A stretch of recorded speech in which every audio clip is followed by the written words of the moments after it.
Welcome to Past Paradise, where we explore the lives of world-changing personalities.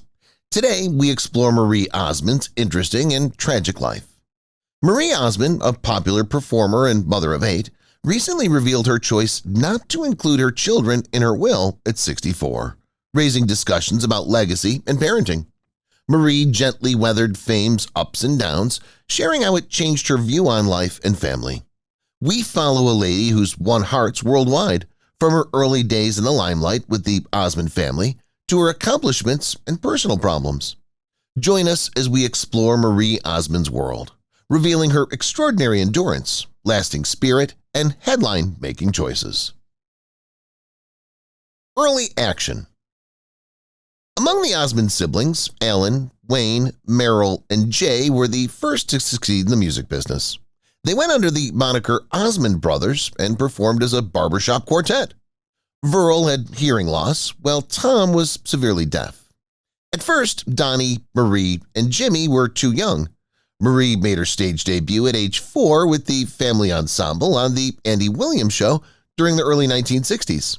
She avoided the limelight after that initial performance. It would take almost 10 years for her to appear on stage again. Shadowy secret. The deeds of someone in Marie's early years left her burdened, and it would take her many years to feel comfortable discussing it as an adult. Osmond claims she was sexually abused as a child, even though she's made it very clear that it was not her father or any of her brothers or any other family. Osmond's confidence in men was damaged by the abuse, and it also made her resentful of her mother. The world was made to believe that the Osmond family was idealistic, but young Marie Osmond was disappointed in her family, especially her mother, for not seeing what was going on with her and doing anything to stop it. Tough questions. Marie Osmond subsequently remarked, "I had been sexually abused to the point that they made me sick. I didn't trust them. I didn't like them. I had so many body issues, and I was looking at women, and I thought, why am I looking at women? I must be gay."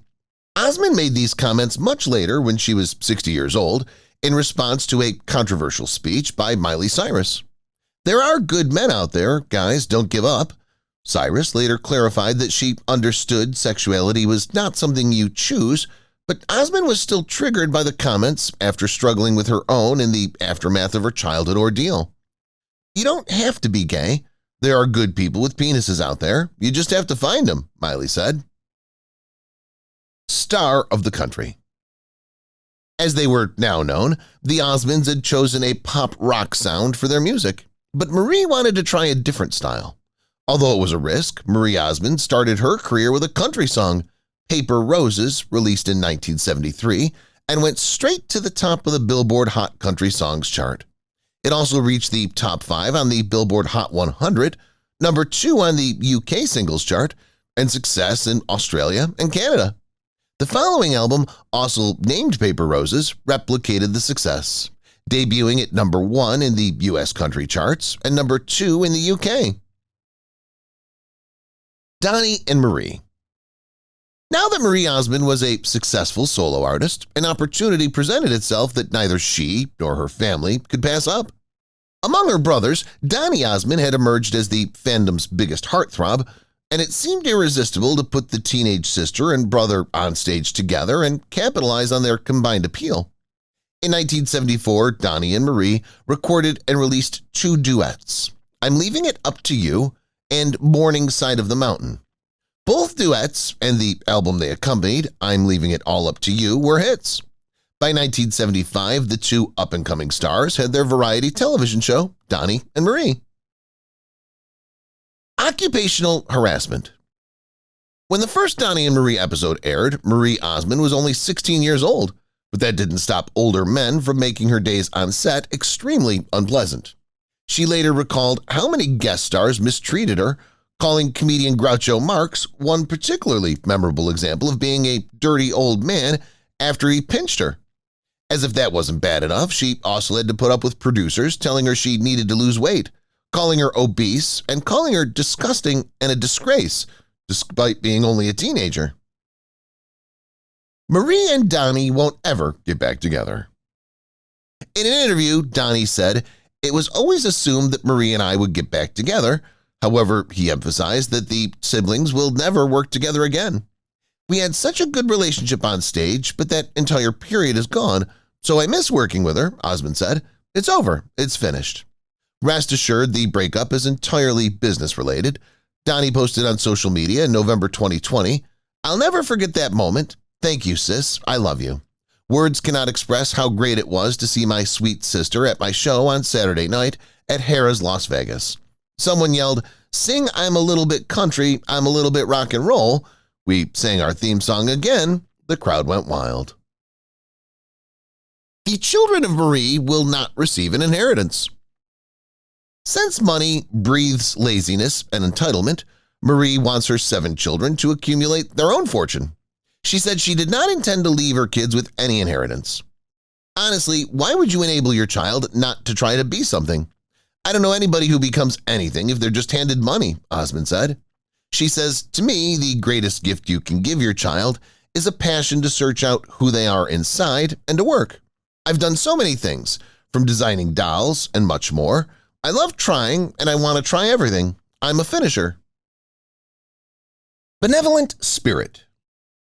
In addition to experiencing what seemed to be ongoing sexual and psychological abuse, 16-year-old Marie Osmond worked up to 20 hours a day, memorizing songs, screenplays, and dance techniques in addition to presenting. She needed a companion who knew what she was going through more than anything. And then, miraculously, one did. Although Lucille Ball was just 15 years old when she enrolled in theater school, she may have been a bit older when she began her career on television. She understood the workings of the entertainment industry, having gone through what Osmond was going through. Ball and Osmond became friends when the legendary TV personality appeared as a guest on the adolescent program. It was just the companionship Osmond needed. The film school dropout. Olivia Newton-John was already a well-known vocalist, but her role as Sandy in the 1978 hit musical Grease catapulted her to international stardom. Most people are unaware that Marie Osmond was first considered for the role, which was never intended for an Australian of English descent. Osmond declined the job despite being enticed by it because she didn't agree with the storyline of a good girl becoming bad to win over a guy. As her remarks shortly thereafter would demonstrate, Osmond had specific beliefs on gender norms and the appropriate ways to uphold them. Divisive opinions. In answer to inquiries regarding her Mormon beliefs, Marie Osmond told Barbara Walters in 1978 that a house needs a patriarch. According to Osmond, speaking out and expressing views was the man's job. It was a contentious viewpoint in the late 1970s and had little effect on how the public felt about the Osmonds and their church. Regretfully, the discussion didn't finish there. Walters questioned Donny Osmond on the Mormon priesthood's black exclusion policy. Osmond reassured his host that this was how the Lord wants it. Naturally, there was a great deal of pushback. Taking the field by storm. Even while the Mormon Church reserved the right to censure Marie Osmond's decisions, it didn't stop her from dating outside the religion, despite its limitations. Osmond made the most of her independence between 1979 and 1982 to locate her true love. She became engaged to Jeff Creighton, an acting student, shortly before turning 20 years old, but they split up a month later. After that, Osmond had relationships with well-known performers and actors such as Andy Gibb, a Bee Gees sibling, and Eric Estrada from the TV series Chips. And last, she thought she had discovered her true love. On June 26, 1982, Osmond and Stephen Craig, a basketball player at Brigham Young University, were married. They had a son, Stephen, a year later. Swift return. Marie Osmond had experienced extraordinary success in the 1970s, but the next decade was different. Marie was left to see her singles get progressively less attention as her partnership with Donny ended. Marie Osmond's musical career seemed to have reached its end as her releases failed to find any success outside the country charts, where they were placing increasingly lower and lower. There's No Stopping Your Heart, her 6th solo studio album, was released then. Just when it seemed like Osmond's career was over, the 1985 album and 3 of its tracks became massive country successes. Throw out the old. The lifetime connection Marie Osmond had planned for did not materialize in her first marriage. Less than 3 years after their marriage, in October 1985, she and Stephen Craig were divorced. On October 28, 1986, almost a year later, Osmond married a new guy in the Jordan River Temple in Utah. Osmond and Brian Blosel have 2 biological children, a boy named Matthew and a girl named Rachel. They expanded their family via adoption as well. The Mormon couple formally adopted 5 children: Jessica, Michael, Brandon, Brianna, and Abigail. As a result, Marie Osmond is now officially the mother of 8 children. This marriage lasted for more than 20 years until divorcing in 2007. Gloomy days. Following the birth of her kid with Brian Blosel, Marie Osmond started to experience some unsettling symptoms. Self-pity, melancholy, crippling fatigue, and uncontrollable shaking were among them. Postpartum depression, now estimated to impact 10 to 20% of moms, was identified by her physicians. Her career also seemed to be failing once again, this time permanently. Osmond's pop aesthetic was out of date with the evolution of country music.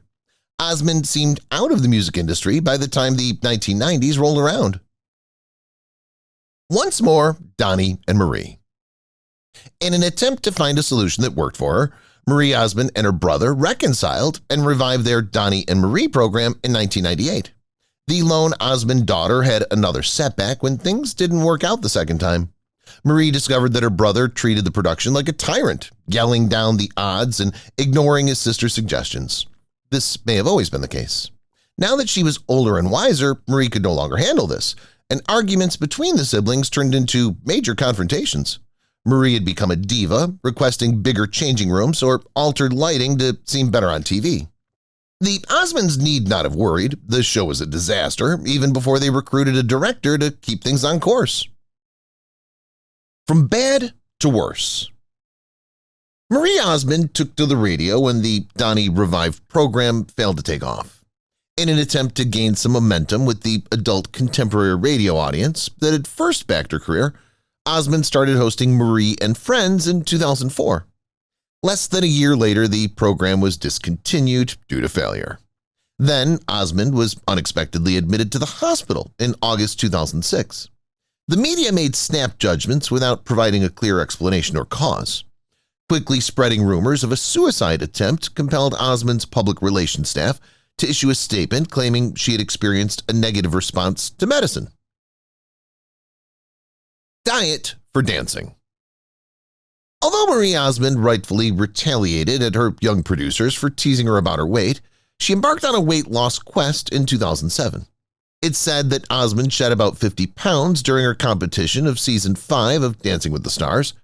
Because her supporters called in to vote for her every week, she also came in third. Osmond said to the interviewers that she dropped the weight to take better care of herself and reduce her risk of heart disease, which ran in her family. But it wasn't all plain sailing. When Osmond passed out during the 6th episode of the show's taping, she scared everyone. Third place was a great accomplishment, but Marie Osmond would have to put up with being surpassed by one of her brothers once again. When Season 9 arrived, Donny outperformed all her brothers in the competition. Fired shots. Marie Osmond obtained a management contract with Carl Engelman shortly after her career took off. In addition, he assumed leadership of Donny, Jimmy, and the Osmond brothers collectively. By 1997, he was in charge of overseeing the personal lives of all the family members who were performing. Before things went south in 2009, Engelman and Marie's partnership lasted 30 years. Osmond claimed that Engelman had defrauded her of money. Engelman sued back for money that was not paid. Arbitration was required to resolve the complicated situation. Another dark stain on Osmond's life and career, but one of many. Raising our voices. Though Marie Osmond said in 1978 that it was the man's job to speak up, the more mature and astute Marie Osmond of 2009 refused to remain silent on an issue that was important to her. Jessica, Osmond's daughter, came out as a lesbian that year. Osmond promptly released a statement to the public expressing her support for the LGBTQ+ community as a whole, not only for her daughter. Osmond spoke up and said that she didn't think a person's sexual orientation should affect their right to achievement and happiness in life. Misfortune. For Marie Osmond, the first 10 years of the 21st century had been difficult, and the last year of the decade was much worse. She would spend 2010 grieving for her son, having spent 2009 defending her daughter. Osmond battled addiction and depression his whole life, and the result was Michael, whom she adopted with her former husband, Brian Blosill. His issues began at such a young age that at the age of 12 he checked himself into his first rehab facility. Michael took his own life on February 26, 2010, by jumping from the 8th story of his Los Angeles apartment building. Marie Osmond returned to the stage 2 weeks later alongside Donny in their Las Vegas act. "We Osmonds keep singing because that's how we survive," she said, "and I'm sure my son would desire that." Reunited. Amidst all of this sorrow, Marie Osmond discovered something exceptional in an unexpected location. Osmond tore her 1982 wedding gown and made her second trip down the aisle 4 years after divorcing her second husband and a year after losing her son. Her first husband, Stephen Craig, was waiting to exchange rings with her. So it wasn't only the dress in the chapel with her for the second time. Osmond and Craig were married again in a private ceremony held at the Nevada Temple in Las Vegas. A few months later, they attended their son Stephen's wedding as husband and wife. Returning to the box. In 2012, Marie Osmond reappeared on American television after a 5-year hiatus. First, ladies and gentlemen, a spectacular one-time event, Marie Osmond. Then Marie, a chat program on the Hallmark Channel. The program set a record for the station with 320,000 viewers when Osmond was hosting, but it didn't last. Marie lasted just 150 episodes before being discontinued. Osmond capitalized on her success by becoming a guest presenter on The Talk with celebrities including Sarah Gilbert, Leah Remini, and Sharon Osbourne. Due to its popularity, Osmond was appointed a permanent host in 2019. It was brief, much like a lot of her subsequent career. Following confrontations with Osbourne on television, Osmond said in 2020 that she was leaving the program. Star therapy. For many years, Donny and Marie Osmond remained popular in Las Vegas, even though they no longer collaborated on music and canceled their television program. The brother and sister team had their names put on a star after dominating various performances in the well-known gambling city for over 10 years. A Donny and Marie star was revealed on the well-known Las Vegas Strip Walk of Stars on October 4, 2019. Consequently, October 4th has become known as Donny and Marie Day in Sin City every year. Avoid hand-me-downs. Marie Osmond has always recognized the value of giving back and expressed gratitude for her good fortune throughout her career. To generate funds for children's hospitals throughout America, Osmond and actor John Schneider of the Dukes of Hazzard formed the Children's Miracle Network of the beginning of the 1980s. Osmond has also made it known that she intends to give all her money to worthy charities once she passes away. She said that her children should not look on her for a post-mortem handout and that they must fend for themselves. Lots to offer. When Marie dies, how much money does the charity stand to receive that her children will not? Despite her ups and downs, Osmond has been a popular singer and TV personality for most of her life, and that doesn't come without financial compensation. In addition, Osmond is the author of 3 best-selling novels. This adds up to a solid wealth of almost $20 million, according to Celebrity Net Worth. It should help accomplish some amazing things for many worthy individuals, so it's not a terrible windfall for the charities she decides to include in her will.